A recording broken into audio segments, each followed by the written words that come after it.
गुड़हल के पौधे पर सैकड़ों कलियां चाहिए तो आपके घर में, आपके किचन में ही ऐसे बहुत सारी चीज़ें हैं जिनको डाल करके आप अपने गुड़हल पर बहुत ज़्यादा फ्लावरिंग ले सकते हैं।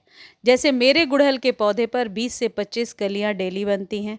जो लोग ये समझते हैं कि नवंबर दिसंबर में गुड़हल पर फ्लावरिंग नहीं होती है, ये एक मिथ है। गुड़हल मेरे यहाँ खासकर मैंने देखा है सालों भर फूल खिलते हैं गुड़हल पे। इसी बीच में कभी 10-15 दिन ऐसा भी होता है कि पौधा रेस्ट कर रहा होता है, लेकिन 10-15 दिनों के बाद इस पौधे में वापस से वैसे ही फ्लावरिंग होने लगती है। गुड़हल के पौधे पर यदि मिलीबग्स का अटैक है तो फिर पौधे में फ्लावरिंग नहीं होगी। लास्ट वीडियो में मैंने आपको बताया था कि मिलीबग्स का ट्रीटमेंट कैसे करना है। वो वीडियो यदि आपने नहीं देखा है तो जाकर देख सकते हैं। यदि आप लिंक कॉपी नहीं कर पा रहे हैं तो आप टेक्स्ट कीजिए कि लास्ट वीडियो का लिंक दे दीजिए, तो मैं दे दूंगी। यदि आपके गुड़हल के पौधे पर मिलीबग्स है तो पहले ट्रीटमेंट कीजिए, फिर ये वाली खाद डालिए जो मैं बता रही हूँ। देखिए, जैसे जैसे सर्दियाँ शुरू होंगी गुड़हल के पौधे पर थोड़ा मिलीबग्स का अटैक होने लगता है और पत्तियां थोड़ी पीली होने लगती हैं। ऐसा इसलिए होता है क्योंकि पौधे को लगातार धूप नहीं मिल रही होती है। तो सबसे पहले ऐसे किसी जगह पे अपने हिबिस्कस के प्लांट को प्लेस कर दीजिए जहां पर कि धूप सुबह से शाम तक आती हो।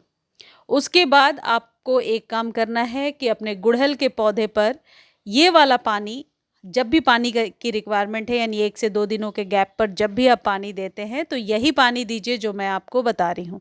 आपको करना क्या है, आपके किचन वेस्ट से जो पालक वगैरह का जो है डंठल निकल जाती है, प्याज के छिलके, आलू के छिलके और ख़ासकर केले के छिलके बहुत ज़रूरी हैं।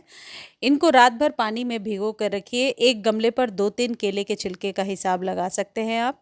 और ये केले के छिलके जो होते हैं खासकर गुड़हल के पौधे पर बहुत ही बढ़िया काम करते हैं। इनको रात भर पानी में भिगो करके रखना है। देखिए, मैं तो गुड़हल पर अभी मास्टरी कर चुकी हूँ। मेरे गुड़हल में सालों भर फ्लावरिंग होती है। केले के छिलकों को कट करके मैं सॉइल में दबा देती हूँ। 3 से 4 दिन ऐसे ही रहने के बाद ये बहुत अच्छे से मिट्टी में मिल जाता है और फिर इसको मिट्टी में गुड़ाई करके मिला देती हूँ। मेरा ये अपना सीक्रेट है गुड़हल पर ज़्यादा से ज़्यादा फूल लेने का। आपको ये करना है कि इन छिलकों को और केले के छिलके को पानी में भिगो करके रखना है और फिर इसी पानी को यूज़ करना है जब भी आप अपने गुड़हल पे वाटरिंग करते हैं। वीक में 1 या 2 बार तो ज़रूर कीजिए, फिर 1-2 बार नॉर्मल वाटर कीजिए। ऐसा करने से आप देखेंगे आपके पौधे पर कभी भी कोई प्रॉब्लम नहीं हो रही है, खासकर गुड़हल में। दूसरी जो चीज़ है जो मंथ में एक बार आपको करना है ये है ह्यूमिक एसिड।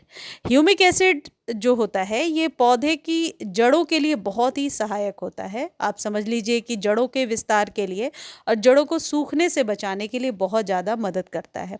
और गुड़हल के लिए यदि आप ये ह्यूमिक एसिड नहीं भी डालते हैं और जो ट्रीटमेंट मैंने बताया वो करते हैं तो आपको ज़रूरत नहीं होगी। लेकिन ये उन लोगों के लिए भी है जो लोग नहीं कर पाते हैं घरेलू ट्रीटमेंट और कुछ ऐसा ऑर्गेनिक हो, ज़्यादा हार्श ना हो, ऐसे चीज़ों के लिए पूछते हैं तो वो इसका इस्तेमाल ज़रूर करें। ह्यूमिक एसिड बहुत आसानी से आपको नर्सरी पर मिलेगा। खरीदने का लिंक डिस्क्रिप्शन में है।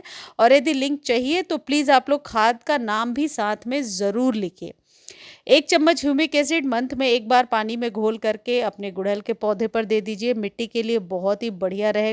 1 महीने से लेकर 45 दिनों के बीच में आप इसका इस्तेमाल कीजिए। इसका स्प्रे करना सही नहीं होता है क्योंकि पत्तों पर दाग लग जाता है। तो 1 चम्मच ही आपको 10 से 12 इंच के कंटेनर के लिए रखना है और पानी अपने अकॉर्डिंग ले सकते हैं जितने आपके गमले की रिक्वायरमेंट है। ह्यूमिक एसिड एक बहुत ही बढ़िया और आप ये कह सकते हैं एक ऑर्गेनिक खाद है एक तरीके से, जो आपके पौधे पर मिट्टी की गुणवत्ता को बढ़ाता है। फूलों का साइज़ बड़ा बड़ा निकल के आता है और खासकर स्टेम को मोटा करने में बहुत हद तक मदद करता है।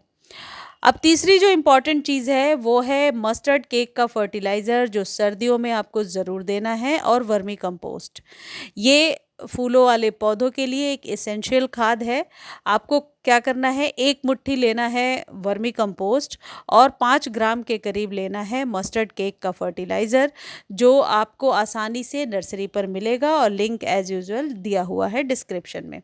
ये जो मस्टर्ड केक का फर्टिलाइज़र है इसको आप पानी में भिगो करके भी दे सकते हैं और पाउडर फॉर्म में डायरेक्टली सॉइल में भी इस्तेमाल कर सकते हैं। ये आपके पौधे पर हर तरीके के रिक्वायरमेंट्स को पूरा करता है। जो भी पौधे की नीड है, जो एनपीके चाहिए या फिर आपके पौधे को स्टेम को मोटा करने में, पत्तियों को ग्रीनिश रखने में बहुत हद तक हेल्प करता है। हर तरीके की ज़रूरत को पूरा करता है। आप इस तरीके से मिट्टी में भी मिला सकते हैं। कई बार जब पौधा स्वस्थ होता है तो मिली बग्स का अटैक नहीं होता है। जब हम पौधे में खाद नहीं देते हैं ऑर्गेनिक या किसी तरीके के, तो वो पौधा बीमार होकर के मरने ही लगता है। पत्तियां भी सिकुड़ी हुई निकल करके आती हैं। कई लोग लिख रहे थे कि पत्तियां सिकुड़ी हुई हैं, कलियां बनती हैं, गिर जाती हैं, कलियों का साइज़ बहुत छोटा है। तो ये वर्मी कंपोस्ट और मस्टर्ड केक का फर्टिलाइज़र बहुत ही बेहतर होता है। अब आप सोच रहे हैं इन तीनों में गैप कितना रखना है? 7-7 दिनों के गैप पर दे सकते हैं। जैसे ऑर्गेनिक वाली जो फर्स्ट जो आपको प्याज वगैरह के और केले के छिलके बताएं वो दे दीजिए। उसके बाद 3-4 दिनों बाद ह्यूमिक एसिड है ये खाद दे सकते हैं। इनमें से कोई भी एक खाद आप नहीं देना चाहते हैं तो सिर्फ ऑर्गेनिक जो पील्स वाले जो आपको लिक्विड बताए हैं सिर्फ उसका इस्तेमाल करके भी आप गुड़हल पे बहुत अच्छी फ्लावरिंग ले सकते हैं। ये मैं अपने एक्सपीरियंस से कह रही हूँ। मेरे गुड़हल पर हमेशा आप कोई भी वीडियो उठाकर देख लीजिए, एक ही गमले में बहुत सारी कलियाँ बनी रहती हैं। मुझे उम्मीद है वीडियो अच्छी लगी होगी। धन्यवाद।